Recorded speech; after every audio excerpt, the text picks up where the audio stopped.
Perkenalkan, nama saya Aisyah Nirmala dan rekan Saya Widya Kristina. Selamat datang di acara Bima Bincang Mahasiswa. Baik, pada acara ini kita kedatangan dua narasumber yang berasal dari Universitas Bintang Muda. Siapa itu, Wid? Nah, beliau ini adalah Wakil Rektor 3 dari Universitas Bintang Muda dan narasumber selanjutnya merupakan seorang Presiden Mahasiswa BEM dari Universitas Bintang Muda. Ya, betul sekali. Nah, untuk mengefisienkan waktu, langsung saja kita panggil yuk kedua narasumber kita yang sangat luar biasa ini kepada Ibu Rosalinda dan Saudara Ngurah. Disilahkan.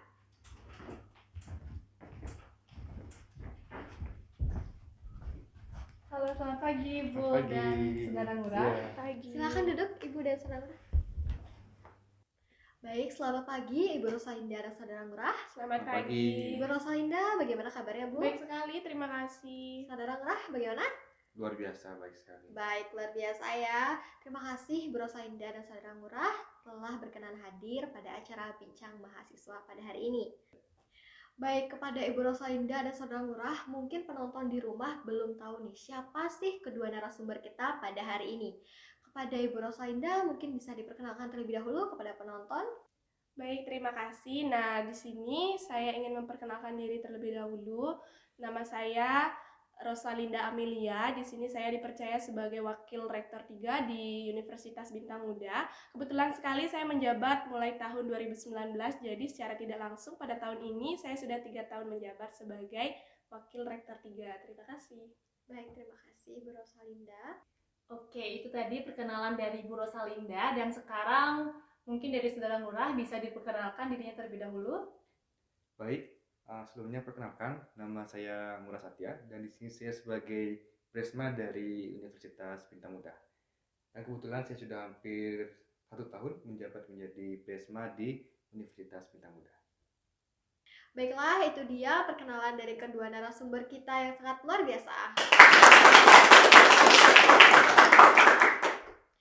Nah, Ibu Rosalinda, tadi dikatakan bahwa Ibu sudah menjabat sebagai Wakil Rektor 3 di Universitas Bintang Muda sejak tahun 2019. Ya, betul sekali. Boleh dong Bu, kita sharing sedikit bagaimana sih pengalaman Ibu sebagai Wakil Rektor 3 selama menjabat di Universitas Bintang Muda? Oke, di sini saya sedikit bercerita nih ya ceritanya. Nah, memang benar seperti dikatakan oleh Aisyah tadi, saya menjabat tahun 2019. Sebenarnya di awal saya belum ada kepikiran untuk menjadi seorang wakil rektor. Nah, kebetulan Bapak Rektor juga mempercayai saya sebagai wakil rektor 3 di bidang kemahasiswaan. Nah, ada beberapa pengalaman yang bisa saya ceritakan khususnya di mahasiswa ya. Kita temukan berbagai karakter mahasiswa ataupun berbagai perilaku dari mahasiswa. Nah, ada beberapa mahasiswa tuh yang memang suka menjalani perkuliahannya, ada juga beberapa yang memang ada keluhan juga yang masuk ke lembaga, khususnya di beasiswa ya. Kadang juga kami di lembaga agak sedikit kewalahan dalam mengurus beasiswa karena dari mahasiswa juga ada beberapa yang lambat dalam mengumpulkan laporan, lambat juga untuk LPG-nya jadinya kita di lembaga itu agak kesulitan gitu mengurus beasiswanya. Nah, ada juga beberapa yang memang sudah tepat waktu seperti itu. Kami di lembaga sangat mengusahakan agar mahasiswa juga mendapatkan beasiswanya haknya tepat waktu seperti itu. Mungkin 3 tahun belakangan ini itu saja sih yang memang paling berkesan ya buat saya, karena kita mengawasi banyak mahasiswa itu emang benar-benar sulit. Kita tidak bisa mengawasi setiap individu secara langsung, tapi kita harus mengeneral. Baik, terima kasih Ibu. Itu tadi pengalaman dari Ibu Rosalinda selaku Wakil Rektor 3 di Universitas Bintang Muda. Nah, sekarang untuk Saudara Ngurah nih, bisa diceritain nggak pengalaman-pengalaman yang Anda rasakan ketika menjabat menjadi Presiden Mahasiswa? Oke, terima kasih. Mungkin sedikit pengalaman saya ketika menjadi Presma.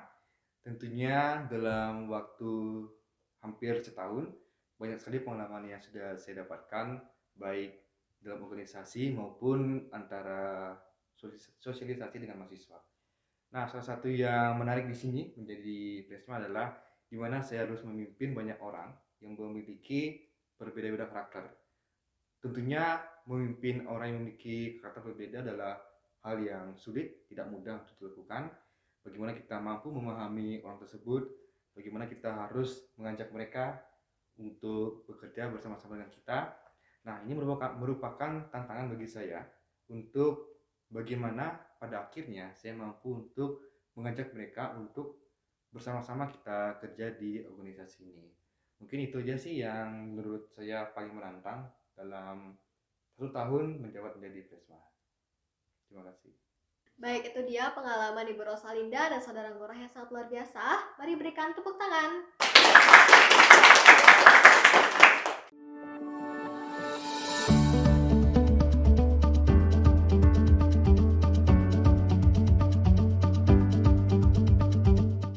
Nah, berbicara mengenai pengalaman Ibu Rosalinda dan Saudara Ngurah ya, kita memiliki ada kesamaan ini, yaitu karakter. Bertemu berbagai macam karakter. Kebetulan sekali pada pembahasan kita di Bincang Mahasiswa saat ini, kita akan membahas mengenai pendidikan karakter. Ya memang karena pendidikan karakter itu sangat penting sekali, khususnya di dunia pendidikan, apalagi di Indonesia. Nah, sebagai Wakil Rektor 3 sekaligus dosen, menurut Ibu Rosalinda, bagaimana pandangan Ibu terkait pendidikan karakter saat ini? Oke, nah di sini mungkin menarik ya, bisa dikatakan menarik pendidikan karakter. Karena memang betul di setiap yang namanya tempat untuk kita belajar itu pasti ada yang namanya pendidikan karakter. Namun sebelum itu mungkin ini adalah sesuai pengalaman dan juga pengetahuan saya pribadi. Jikalau nanti ada yang tidak berkenan, mohon dimaklumi. Nah, benar sekali yang dikatakan Aisyah, pendidikan karakter ini sangat penting karena bagaimana pendidikan karakter merupakan suatu sistem pendidikan yang di dalamnya menerapkan nilai-nilai moral yang terdiri dari etika, tanggung jawab, kedisiplinan, dan lain sebagainya. Nah, di sini hal yang terpenting dalam pendidikan karakter adalah tindakan dan juga kemauan. Nah, jikalau memang ada kemauan dari peserta didik ataupun mahasiswa, pasti pendidikan karakter ini dapat terrealisasikan. Baik, terima kasih Ibu Rosalinda terhadap tanggapannya. Oke, jadi menurut pandangan Ibu Rosalinda sendiri, pendidikan karakter itu memang harus dimulai dari tindakan dan kemauan agar terciptanya pendidikan karakter yang baik, Bu ya. Iya, benar sekali. Oke, pertanyaan berikutnya kepada Ngurah, selaku Presiden Mahasiswa. Apa sih pendidikan karakter itu menurut sudut pandang Ngurah sendiri selaku mahasiswa sendiri? Baik, pendidikan karakter itu menurut saya adalah di mana kita mempelajari dan juga memberikan didikan atau bimbingan kepada anak-anak, kemudian kepada siswa atau mahasiswa supaya mereka memiliki karakter yang baik.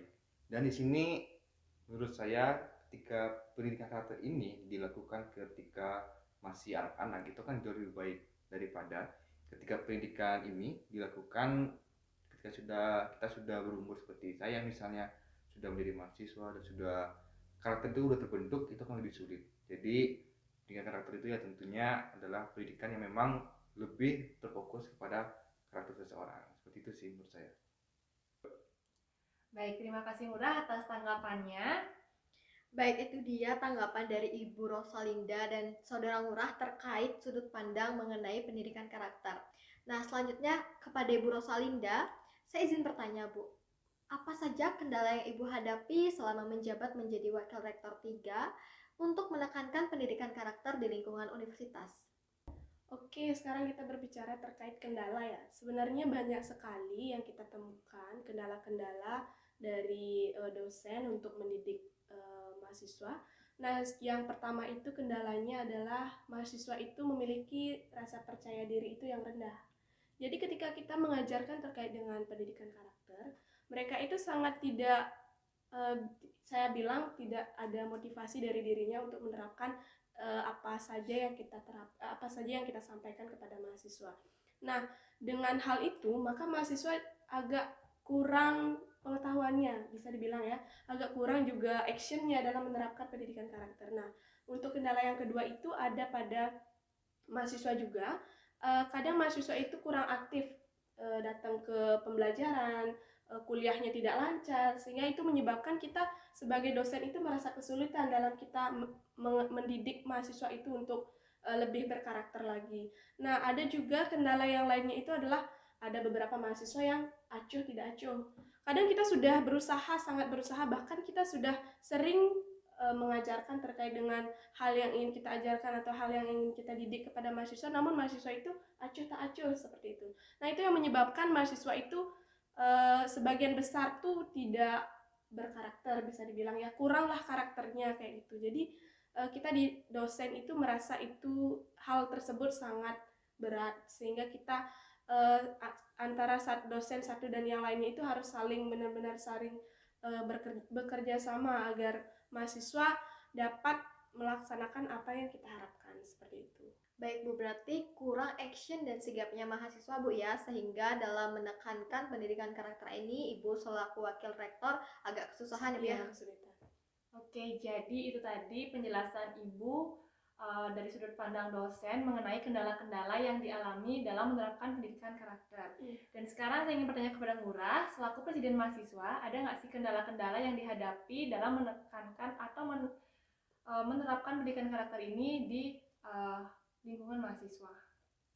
Oke, mengenai kendala tentunya pasti ada di dalam kita menyesuaikan dengan berbagai karakter yang ada di mahasiswa.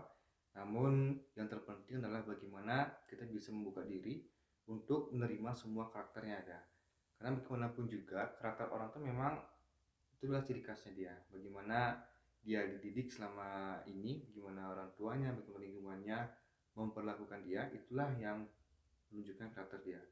Namun pada intinya adalah kendala itu adalah bagaimana kita mengajak mereka itu memang agak sulit, terutama karakter-karakter yang introvert, kemudian karakter yang memang cukup keras, dalam artian mereka memang mempunyai pola pikir tersendiri. Jadi seperti orang-orang yang introvert itu kita harus lebih banyak atau melebihkan perhatian kita kepada mereka, supaya kita bisa mengajak mereka di dalam bekerja, kemudian di dalam kita bersama-sama, misalnya kayak mahasiswa kan sukanya nongkrong gitu. Bagaimana kita mampu untuk mengajak mereka, orang-orang yang introvert itu, supaya nyaman berada di sekitar kita. Seperti itu sih. Lebih ke merangkul dan mengajak mahasiswa itu lebih berbaur ya? Iya, benar sekali. Kalau dari sudut pandang mahasiswa. Nah, selanjutnya nih, kepada Saudara Ngurah, bagaimana sih pendapat Anda, setuju nggak Anda itu ada yang namanya pendidikan karakter di universitas? Oke, setuju apa enggak tidak saya mengenai pendidikan karakter? Tentunya saya sangat setuju. Karena apa? Pendidikan karakter itu sangat penting. Ketika kita menginjak usia seperti sekarang menjadi mahasiswa, itu sudah terbentuk karakter kita. Jadi yang paling utama adalah pendidikan karakter ini dimulai dari ketika masih usia dini, kemudian masih anak-anak, di mana peran orang tua sangat penting dalam mendidik anak-anaknya. Nah, di dalam pendidikan karakter ini, ketika kita sudah menjadi mahasiswa, tentunya akan sangat sulit untuk mengubah karakter itu kan sangat sulit. Memang bisa, namun itu membutuhkan proses dan juga tindakan yang sangat disiplin untuk orang tersebut mampu merubah karakternya. Jadi jika memang orang tersebut memiliki karakter yang susah untuk bergaul, orang yang memang memiliki karakter yang kasar, dia akan tetap karakternya seperti itu, akan sulit diubah. Namun jika memang dari kecil dia sudah dididik dengan baik oleh orang tuanya, oleh lingkungannya, maka dia akan memiliki karakter yang baik. Jadi pendidikan karakter itu menurut saya sangat penting, terutama di anak usia dini, dan juga ketika mendidik mahasiswa itu peran dari dosen-dosen. Seperti itu sih. Baik, berarti pendidikan karakter itu sangat penting sekali ya, Saudara Ngurah, sebagai dasar pendidikan di Indonesia. Oke, sekarang saya ingin bertanya kepada Ibu Rosalinda, seberapa pentingkah peran dosen dalam menekankan pendidikan karakter ini, Ibu? Oke, nah sekarang kita membahas terkait dengan seberapa pentingnya peran dosen. Saya di sini bisa katakan peran dosen itu penting dalam pendidikan karakter ini, tetapi yang jauh lebih penting itu adalah peran orang tua. Mengapa demikian?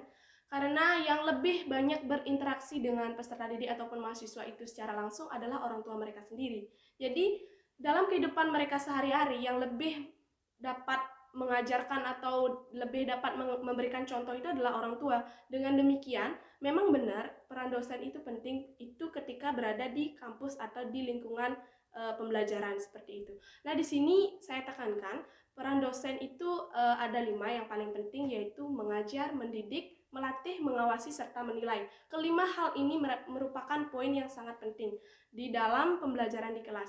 Dengan begitu, di dalam lingkungan kampus ini kita juga bisa mengajar bagaimana contoh yang baik itu, berkarakter yang baik itu seperti apa. Jadi dosen ini ataupun di lingkungan kampus ini dosen menjadi model.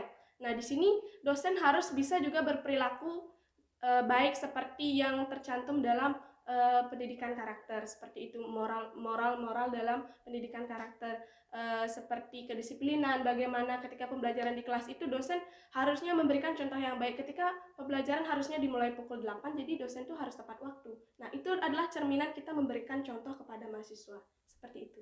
Oke, jadi selain dosen, orang tua juga sangat berperan Bu ya dalam menekankan pendidikan karakter ini. Iya, benar sekali. Baik, ini pertanyaan selanjutnya diberikan kepada Saudara Ngurah ya. Ini mengenai media sosial dengan karakter mahasiswa. Bagaimana sih peran media sosial dalam mempengaruhi karakter mahasiswa? Mungkin kepada Saudara Ngurah bisa diberikan tanggapannya. Oke, menurut saya peran media sosial tentunya sangat besar dalam pendidikan karakter. Kenapa? Karena di zaman yang sangat serba digital ini, media sosial tentunya sangat berpengaruh dalam pendidikan karakter, terutama bagi siswa atau mahasiswa yang memang kesehariannya mengakses media sosial, baik itu TikTok, Facebook, kemudian Instagram, Twitter, dan sebagainya. Nah, media-media sosial ini akan menampilkan berbagai jenis video, kemudian foto-foto dengan beberapa caption. Nah, terkadang ada caption dan juga foto serta video yang memang membuat psikologi sedikit terganggu. Contohnya video-video kekerasan, kemudian foto-foto yang memang tidak senonoh. Nah, ini akan mempengaruhi mental maupun karakter dari seseorang. Apalagi jika media sosial ini digunakan secara bebas oleh anak-anak, ini akan sangat mempengaruhi untuk generasi kedepannya. Bagaimana generasi kedepannya akan memiliki karakter yang baik atau tidak, itu tergantung dari media sosial dan juga peran orang tua. Jika orang tua mampu mengontrol anak-anaknya dalam penggunaan media sosial, tentunya anak-anak mereka akan tetap diawasi sehingga kedepannya saya rasa media sosial tidak lagi menjadi masalah di dalam pendidikan karakter. Seperti itu sih. Oke, terima kasih Saudara Ngurah. Meskipun zaman sekarang itu sudah canggih ya, media sosial pun juga sudah berkembang, ada baiknya penggunaan media sosial itu dibatasi ya agar tidak mempengaruhi psikologis dan karakter seseorang. Oke, untuk pertanyaan berikutnya juga sama kepada Ibu Rosalinda selaku dosen. Ini dari sudut pandang dosen Ibu ya. Bagaimana sih Ibu peran media sosial dalam mempengaruhi karakter mahasiswa dalam sudut pandang dosen? Oke, kita sekarang berbicara terkait media sosial ya. Nah, media sosial, siapa sih yang nggak tahu media sosial kan gitu sekarang ya? Pasti semuanya tahu karena bagaimana dalam zaman ini sudah yang berperan penting itu adalah media sosial. Nah, di sini peran media sosial dalam penekanan pendidikan karakter di lingkungan mahasiswa itu sebenarnya dapat saya lihat, dapat saya amati ini ada dari dua sisi, sudut pandang dari dua sisi. Yang pertama ada yang sisi negatif dan ada yang sisi positif. Mengapa demikian? Nah, dari sisi positif dapat kita lihat ada beberapa mahasiswa itu yang memang menggunakan media sosial sebagai peluang untuk dia berkembang, untuk menerapkan karakter-karakternya dia, hal-hal yang memang dia sukai, dia terapkan di ataupun dia sampaikan lewat media sosial. Mungkin ada juga beberapa mahasiswa itu yang memiliki seperti bisnis online, seperti itu. Nah, dia menggunakan media sosial itu sebagai platform untuk dia mengembangkan bisnis kecil-kecilannya mereka, seperti itu.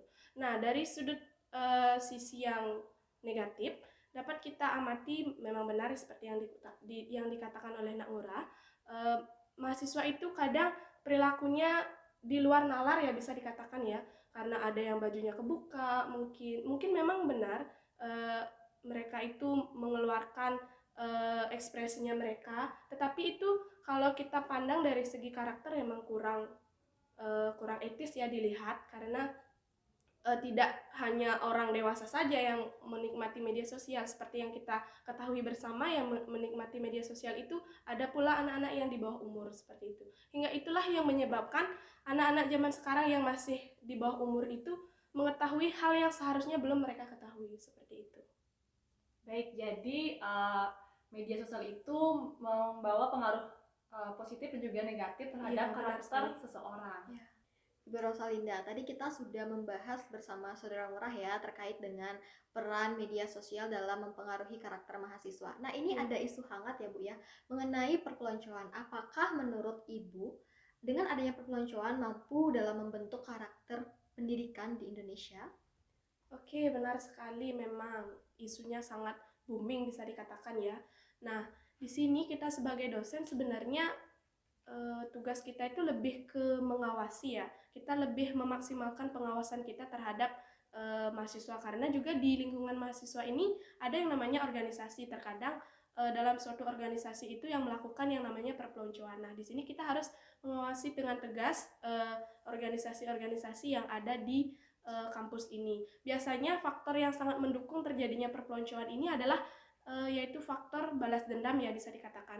Karena mahasiswa tidak terima mungkin yang dulunya memang sangat ditekan oleh kakak tingkatnya, sehingga mereka meneruskan kepada adik tingkatnya. Hal itu yang menyebabkan perpeloncoan ini terjadi. Sebenarnya jikalau kita melakukan yang namanya pendidikan karakter ya, itu tidak perlu yang namanya kekerasan fisik. Nah, kita tuh harus bisa masuk melalui dengan selain dengan pikiran, kita juga harus bisa masuk menyentuh hati para mahasiswa seperti itu. Kita harus memang benar-benar mendekati, memang benar-benar harus mengetahui bagaimana sih keluh kesahnya dia, bagaimana sih kendala-kendalanya dia, kenapa dia bisa keberatan dalam menerapkan pendidikan karakter yang kita harapkan kepada mahasiswa. Hal itu sih yang bisa saya mungkin sampaikan. Terima kasih. Oke, jadi ada nggak sih Bu tindakan yang akan dilakukan oleh dosen jika mengetahui mahasiswanya melakukan tindakan perpeloncoan tersebut?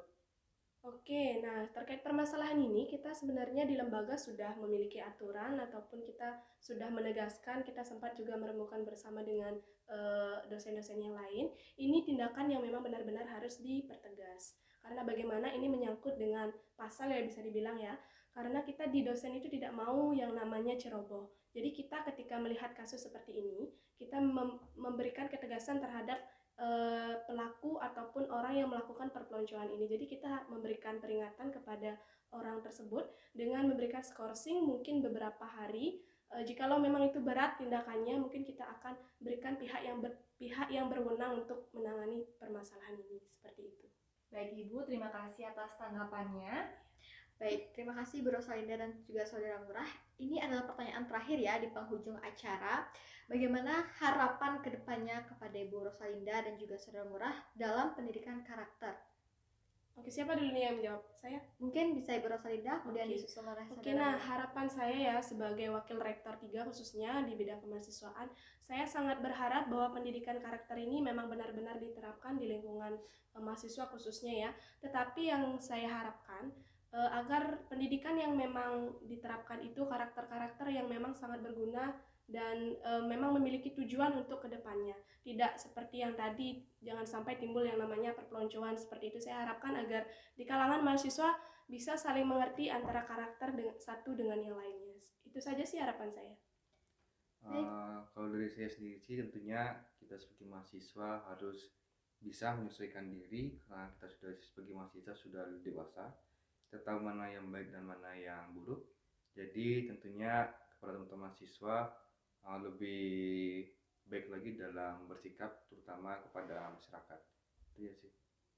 Baik, terima kasih. Jawabannya sangat luar biasa dari Bu Rosalinda dan Saudara Ngurah. Kita berikan tepuk tangan dulu.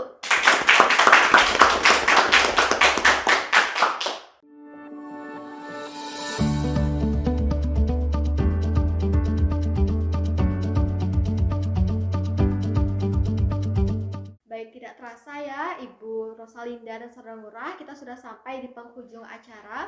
Semoga kedepannya nanti kita di lain waktu dapat bertemu kembali di acara Bincang Mahasiswa.